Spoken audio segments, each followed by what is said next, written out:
In a quiet corner of the world, nestled between towering mountains and rushing waterfalls, there existed a small settlement. Its people lived by traditions passed down through centuries. Among them lived a young woman named Kira, known equally for her striking appearance and her refusal to follow the expected path that society had carved out for her. 015 to 035. Kira's grandmother, an elder named Savara, held fast to the old ways. She would often tell her granddaughter, Kira, you must prepare yourself for a life of stability. A woman must find security through family and tradition. But Kira dreamed of something different, of distant horizons, ancient mysteries, and a destiny of her own making. 035 to 1 o'clock. Instead of accepting the conventional role expected of her, Kira spent her time with Lysander, a wise healer who dwelled at the edge of their settlement. From him, she learned the secrets of natural remedies, the language of plants, and the stories written in the stars. She also taught herself to read from scrolls brought by traveling merchants, knowledge that set her apart from nearly everyone around her. 1 o'clock to 1:25, her ambition was clear. She would become a scholar and adventurer, someone who could heal the world by discovering its hidden truths. This dream horrified her community and broke her grandmother's heart. Still, Kira remained resolute, believing that her unconventional spirit held strength, not shame. 1:25 to 1:51 autumn morning, a weathered wanderer named Cassius arrived at the settlement. He was searching for someone brave enough to guide him through the shrouded peaks to the north, a legendary mountain range said to hold ancient wisdom in its highest sanctuaries. Everyone refused, except one. Kira stepped forward without hesitation. 1:52 to 15. Cassius was skeptical of this young woman, but Kira's determination and her intimate knowledge of the land convinced him to take a chance on her. Together, they departed at dawn, leaving the settlement behind and stepping into the unknown. 2:15 to 2:50. The journey tested them in ways neither could have anticipated. The mountains were unforgiving. Steep cliffs crumbled beneath their feet. Sudden storms erupted without warning, and exhaustion threatened to overwhelm them at every turn. Yet Kira proved indispensable. She identified edible plants when their supplies ran low, grated poultices to heal Cassius's injuries when he fell against jagged rocks, and used her knowledge of the constellations to keep them on course through moonless nights. 2:50 to 3:20. As days turned into weeks, something beautiful emerged between them. Cassius shared tallies of his past journeys to distant kingdoms and forgotten cities.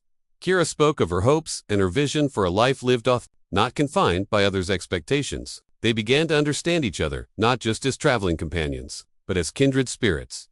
3:20 to 3:55. After weeks of grueling travel, they reached the shrouded peak summit and discovered an ancient sanctuary carved into the mountainside. Its walls held intricate inscriptions and elaborate mechanisms designed to protect what lay within. Using Cassius's experience with similar structures and Kira's sharp analytical mind, they carefully unlocked the sanctuary's secrets. 3:55 to 4:25. Inside they found something extraordinary. Not gold or jewels, but artifacts of immense spiritual and historical significance. There were manuscripts detailing forgotten knowledge, celestial maps showing constellations no longer visible from their world, and a chronicle that hinted at even greater discoveries awaiting them in other lands. 4:25 to 4:55. The descent was as difficult as the ascent, but they carried with them something far more valuable than treasure. They had found partnership, purpose, and proof of what could be achieved by those brave enough to forge their own way. 4:55 to 5:25. When Kira and Cassius returned to the settlement, everything had changed, or rather, everything was beginning to change. The settlement's elders examined the artifacts and scrolls with wonder and respect. Kira's bravery and the knowledge she brought back earned her not just acceptance, but admiration. 5:25 to 5:50. Her grandmother Savara, witnessing her granddaughter's triumph, experienced a profound shift in perspective. The worry in her eyes transformed into pride. She embraced Kira and spoke words she'd never thought she'd say. I see now that your spirit was never a flaw, it was your greatest strength. 5:50 to 6:20. Kira and Cassius did not remain in the settlement long.